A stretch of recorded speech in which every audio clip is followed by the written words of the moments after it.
Hello बच्चों, आप सभी का पवन के इतिहास की कक्षा में स्वागत है, अभिनंदन है।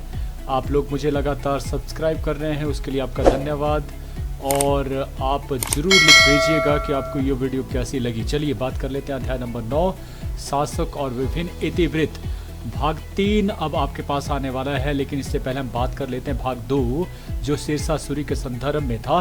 क्या आपने उसको अच्छे से पढ़ा? उसका एक छोटा सा टेस्ट हो जाए 5 नंबर के लिए। चलिए, फरीद, इनके साथ मिलान कीजिए। फरीद कहाँ से सही बैठता है? फरीद है शेरशाह सूरी के बचपन का नाम जो है फरीद था, बिल्कुल सही है। चलिए दूसरा, साम्राज्य का विभाजन, यह शेरशाह सूरी से संबंधित है। उसने 66 सरकारों में, मतलब राज्यों में, 66 राज्यों में विभाजित किया। राज्य को कहा जाता था सरकारें, याद रखना है। फिर तीसरा है गांव का मुखिया क्या कहलाता था? यस, वो है मुकद्दम, बिल्कुल सही है। कलकत्ता से पेशावर तक ये कौन सा रोड था भाई? ये था जीटी रोड। कहाँ से? कलकत्ता से पेशावर हुआ पाकिस्तान, कलकत्ता आधुनिक जो पश्चिम बंगाल की राजधानी का नाम। अब आता है हुमायूं की मृत्यु कब हुई?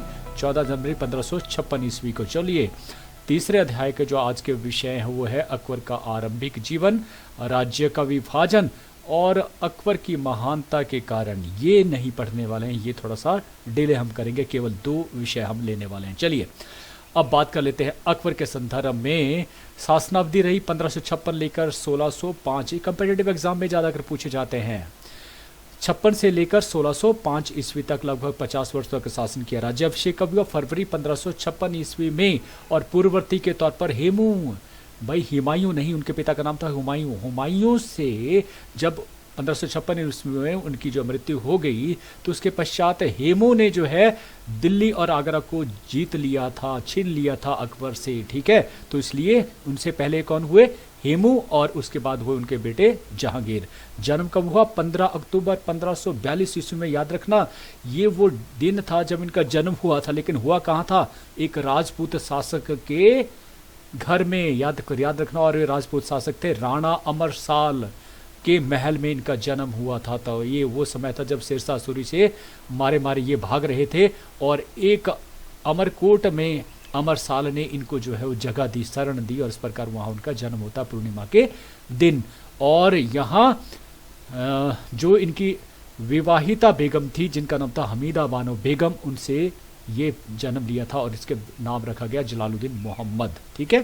निधन कब हुआ? 17 अक्टूबर 1605 ईस्वी में, 63 वर्ष की आयु में, और फतेहपुर सिकरी आगरा में। और समाधि कहाँ स्थापित की गई? सिकंदरा आगरा में। जीवन संगिनी के तौर पर ये रही, और पिता हुमायूं, माता नवाब हमीदा बानो बेगम साहिबा। क्लियर हो गया। अब बात कर लेते हैं कि अधिकतर जो समय था जब जो शेरशाह सूरी थे, जब उनसे हारने के बाद कनौज का युद्ध हुआ था 1540 ईस्वी में, उसके पश्चात ये मारे मारे जो है वो ईरान में फिरते रहे। फारस, जिसे पुराने समय में फारस कहा जाता था, अब ईरान कहा जाता है, वहाँ अज्ञातवास उन्होंने जिया, ठीक है। किंतु अकबर जो थे उनको वो साथ नहीं ले गए थे, उन्हें छिपा के रखा गया था। कहाँ भाई? भारतवर्ष में ही, मध्य प्रदेश में रीवा एक जो है वो रियासत थी, वहाँ का एक गांव था मुकंदपुर। ये मुकंदपुर में इनको छोड़ा गया था, और कहते हैं कि यहाँ इनकी जो है रीवा के राजकुमार थे जिनका नाम था राम सिंह प्रथम, उनके साथ उनकी दोस्ती हो गई, और वो दोस्ती इतनी गहरी थी कि वो लास्ट समय तक जो है चलती रही। कालांतर में अकबर सफावी साम्राज्य वर्तमान में अफगानिस्तान में पड़ता है, और इनके चाचा मिर्जा अस्करी वहाँ के शासक थे। वहाँ इनको रखा जाता है, तो कभी कंधार और कभी काबुल में। तो वहाँ पर उनका जो दिल लगता था वो केवल आखेट, दौड़ और कुश्ती में लगता था। 8 वर्ष तक का जो जीवन था उन्होंने बहुत मुश्किल से व्यतीत किया। कभी इनको कहाँ भेजा गया, कभी कहाँ भेजा गया, तो इस प्रकार से अस्थिरता का समय इनके जीवन में रहा। इनकी शिक्षा दीक्षा का जब प्रबंध किया गया हुमायूं के द्वारा, तो तब तक जो है समय निकल चुका था, और ये भी जो है रुचि नहीं दिखाते थे, और इनके शिक्षक रखने के बावजूद तो शिक्षकों को ही भगा देते थे। तो इनकी जो रुचि रहती थी वो कबूतरबाजी में, घुड़सवारी में, कुत्ते पालने में ज़्यादा जो है रहती थी। इस प्रकार से ज्ञान के मामले में ये पीछे रह गए। लेकिन सोचिए, तब भी ये भारतवर्ष के या मुगल वंश के सबसे महान शासकों में गिने जाते हैं। ये अपने आप में अचंभित करने वाली बात है। तो ये होता है कि जब आप जो है कहीं ना कहीं वो कार्य जो मन से करते हैं ना, उसको आप सबसे उच्चतम शिखर पर ले जाते हो। तो ऐसा ही हुआ अकबर के द्वारा। तो इनके समय में जो है माना जाता है कि कला, स्थापत्य, संगीत और साहित्य के क्षेत्र में बहुत ये रुचि तो रखते थे, लेकिन इसीलिए इसी क्षेत्र में सबसे ज़्यादा उन्नति उनके राजकाल में हुई। अब बात कर लेते हैं राज तिलक किन अवस्थाओं में हुआ। हुमायूं ने जुलाई 1556 ईस्वी में दिल्ली पर पुनः अधिकार कर लिया और उसके कुछ माह के पश्चात ही 49 वर्ष की आयु में उनका देहांत हो गया। आकस्मिक कैसे भाई कि 24 जनवरी 1556 का वो दिन था जब वो अपने पुस्तकालय से निकले और नशे की हालत में और इस प्रकार से वो सीढ़ियों से गिरते हैं और उनकी मृत्यु हो जाती है। तो अब मृत्यु होगी, अब ये खबर कहीं बाहर जल्दी फैल जाए तो हो सकता है कि जो पड़ोसी देश थे वो उनके ऊपर आक्रमण कर सकते, इसलिए जो संरक्षक जो थे बहरम खां, उन्होंने जो इस बात को काफ़ी हद तक जो छिपाए रखा, लेकिन वो ज़्यादा समय तक इस खबर को नहीं गुप्त रख पाए। तो 14 फरवरी 1556 ईस्वी को जो है अकबर को राज तिलक किया गया। याद रखना कहाँ पर, ये 13 वर्ष के थे और ये पंजाब में गुरदासपुर जिले में कलनौर नामक जगह है, वहाँ पर इन्हें जो है सुनहरे वस्त्र पहनाकर, एक गहरे रंग की पगड़ी पहनाकर इन्हें जो है रंगमंच पर, एक नवनिर्मित रंगमंच बनाया गया था जो आज भी स्थित है, यहाँ पर बिठाकर उन्हें जो है वो सहसा कहकर पुकारा गया था, यहाँ राजगद्दी के ऊपर बैठाया गया था। और नाम मात्र का प्रदेश जहाँ पर वो तो केवल वही जगह थी और बाकी दिल्ली और आगरा उनसे छीना जा चुका था। तो इस प्रकार से ये समय था। तो उनके संरक्षक जो बहरम खां थे, उनके संरक्षण में वो लगभग 1560 ईस्वी तक बने रहे। फिर बात करते हैं पहला युद्ध, वो है पानीपत की दूसरी लड़ाई। याद रखना पहली हुई थी बाबर और इब्राहिम लोदी के बीच में, ये लड़ाई होती है अकबर और हेमू के बीच। और हेमू कौन था? देखिए 5 नवंबर 1556 ईस्वी को ये युद्ध होता है, पानीपत की दूसरी लड़ाई। और ये बंगाल के शासक थे आदिल शाह सूरी, ये उनके योग्य सेनापति थे। देखिए योग्य सेनापति थे, कौन? हेमू की बात कर रहे हैं। और माना जाता है जब ये युद्ध हुआ तो यहाँ पर हेमू का जो पलड़ा था वो भारी था, अकबर का नहीं। लेकिन अचानक क्या हुआ, हेमू की गर्दन में तीर लग गया और वो नीचे गिर पड़ते और इस प्रकार से जो युद्ध था वो पलट जाता है और इस प्रकार से यहाँ पर अकबर की विजय होती है और इस प्रकार से पूरे आगरा और दिल्ली पर पुनः मुगल साम्राज्य का अधिपत्य हो जाता है। क्लियर हो गया? पानीपत की दूसरी लड़ाई। दूसरा था मालवा की विजय। यहाँ पर बाज बहादुर नामक एक शासक जो है, जो संगीतकार भी थे, कुशल संगीतकार थे और हमेशा संगीत में ही डूबे रहते थे। इस कारण वो सेना की तरफ उन्होंने कभी ध्यान नहीं दिया, उनके प्रशिक्षण के लिए, उनके लिए हथियारों के लिए क्या जरूरी है उनकी तरफ ध्यान नहीं दिया। इस कारण क्या थी, जो सेना थी वो निर्बल बन गई, निकम्मी हो गई और इस कारण क्या हुआ, अब अकबर को मौका मिला और उसने क्या किया, आदम खां और पीर मोहम्मद को उसके विरुद्ध सेना लेकर भेजा और इस प्रकार से बहादुर शाह को जो खदेड़ दिया गया। कहाँ चले गए भागकर? वो खान देश चले गए। खान देश कहाँ? महाराष्ट्र का जो प्लेटू एरिया उसको खान देश वो रियासत हुआ करती। तो इस प्रकार से वहाँ वो चले जाते हैं भागकर। लेकिन मौका मिलते ही जब वापस जो है अकबर हो जाते हैं तो उसका मौका देखकर ही वो फिर से जो है उस पर मालवा पर अधिकार कर लेते हैं बाज बहादुर। और फिर से एक बार फिर से अकबर जो है जब पता लगता है तो अब्दुल्ला खां, सेना नायक अब्दुल्ला खां को भेजते हैं सेना के साथ और इस प्रकार से वो उनको घुटने टेका देता है और इस प्रकार से वो स्वीकार कर लेता है अकबर की अधीनता और 1562 ईस्वी में। क्लियर हो गया? तो मालवा भी 1562 ईस्वी में उसके अधीन हो गया। फिर देखिए बड़ी रियासतें, ये बड़े अचंभे करने वाली बात है। आप इतिहास देखिए कि जयपुर, जोधपुर तथा बीकानेर जो सबसे बड़ी रियासतें राजपूतों की रियासतें थी, जो वीर लोगों की एक रियासतें थी, उनके साथ क्या हुआ देखिए। बड़ी जयपुर, जोधपुर और बीकानेर की राजपूत रियासतों ने अकबर के साथ विवाह संबंध स्थापित किए। अपनी बेटियों के विवाह इन्होंने संबंध स्थापित किए। कहाँ? देखिए एक हिंदू होने और एक मुसलमान होने में और राजपूतों के द्वारा ऐसा कर्म किया जाना, इस प्रकार से विवाह स्थापित किए और अपनी जान बचा ली। यही हुआ ना, अपनी जान को बचा लिया और इस प्रकार से उनकी अधीनता स्वीकार कर लिया जाना, मुगलों की अधीनता, मुसलमानों की अधीनता स्वीकार कर लिया जाना, ये अपने आप में जो है वो इतिहास में एक अस्वीकार्य सा जो है वो महसूस होता है। तो इस प्रकार से इन तीनों ही स्टेट के द्वारा, जयपुर देखिए उस समय कहा जाता था आमेर और जोधपुर है जो आज का, उसे मारवाड़ कहा जाता था। ये आपने ख्याल रखना है। मारवाड़ जो है अगर हम करें, देखिए मेवाड़ और मारवाड़ ये कई बार कन्फ्यूज़न होता है। तो जयपुर का जो उत्तरी हिस्सा वो मारवाड़ में आता है और जो दक्षिणी हिस्सा आता था वो मेवाड़ में आता था, जिसकी राजधानी जो है मारवाड़ की राजधानी थी वो जयपुर थी और जो मेवाड़ था उसकी राजधानी थी चित्तौड़, है ना। तो इस तरह से आपने थोड़ा याद रखना है। अब चलते हैं थोड़ा आगे बढ़ते हैं, चौथे नंबर पर गोंडवाना की विजय। देखिए यहाँ पर जो है एक रानी जो है शासन कर रही थी राजपूतानी, ठीक है, नाम था रानी दुर्गावती, देखिए छोटी सी रियासत थी लेकिन उसने साहस दिखाया अकबर के साथ लड़ने का, और तब तक लड़ती रही जब तक कर उसको ये मालूम नहीं हो गया था कि अब मैं जब उसको लगा कि अब मैं हारने वाली हूँ तो उसने अपने प्राण खुद ले लिए, उसने आत्महत्या कर ली। और माना जाता है कि उसके अंदर, उस किले के अंदर रहने वाले जो स्त्रियां थी उन्होंने भी आत्मदाह कर लिया था। ठीक है, तो इस प्रकार से, इस तरह से वीरता से साथ लड़ा जाना जो है केवल मात्र जो है वो रानी दुर्गावती दिखाती है। और उसके बाद मेवाड़ में आता है, तो देखिए मेवाड़ भी पढ़ लेते हैं। 1567 ईस्वी में खुद अकबर ने चित्तौड़ पर हमला किया। चित्तौड़ किसकी राजधानी थी? मेवाड़ की राजधानी थी।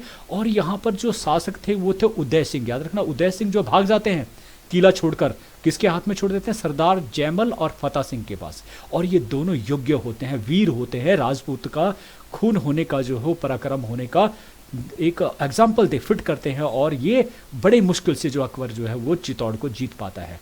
और जब जीतते हैं तो उसकी कृतज्ञता जाहिर करने के लिए मोइनुद्दीन चिश्ती की दरगाह में अजमेर में नंगे पांव जाते हैं। तो कितना इंपॉर्टेंट था उनके लिए ये जीतना चित्तौड़। तो जीतने के पश्चात जाते हैं कहाँ पे? मोइनुद्दीन चिश्ती की दरगाह, जिसके बारे में हम पहले भी पढ़ चुके हैं। तो उदय सिंह की मृत्यु होती है 1572 ईस्वी में, और तब जाकर उनके बेटे जो महाराणा प्रताप सिंह जो है वो राजगद्दी पर बैठते हैं। और राजगद्दी पर बैठने के पश्चात उनके साथ जो है वो अकबर का युद्ध कब होता है? 16 जून 1576 ईस्वी को हल्दी घाटी का युद्ध, नाम सुना होगा हल्दी घाटी का युद्ध, और जिसमें महाराणा प्रताप जो है बड़ी योग्यता से, बड़ी वीरता से लड़ते हैं, लेकिन वो लोग उनको हार हो जाते हैं। और हारने के पश्चात देखिए घटना करती है, उनका जो योग्य नहीं, हम ये कहेंगे कि उनका जो प्रिय जो घोड़ा था जिसका नाम था चेतक, वो उन्हें जो है उन्हें दूर तक ले जाने में सक्षम। देखिए वो घायल होने के बावजूद भी उसको मालूम है कि उसका जो मालिक है खतरे में है, तो उसको दूर तक भगा ले जाने में सक्षम होता है। और एक जगह गिर के मृत्यु हो जाती है, जहाँ पर प्रताप की जो है वो क्या बनाते, प्रताप इसकी जो है क्या बनाते हैं? समाधि बनाते हैं ना। तो इस प्रकार से महाराणा प्रताप के बारे में जो है माना जाता है कि जिंदगी भर उसने कभी भी जो है नतमस्तक नहीं हुए अकबर के, और ये छंदम युद्ध करते रहे। छंदम युद्ध होता है कि कहीं से भी आ जाना और एक प्रकार से मुगलों को या मुगलों की सेना पर टूट पड़ना और इस प्रकार से उनको हानि पहुंचाना। तो ये पकड़े नहीं गए आजीवन भर। अब बात कर लेते हैं रणथंभौर और कालिंजर। देखिए ये भी जो है राजपूत रियासतें हुआ करती उस समय।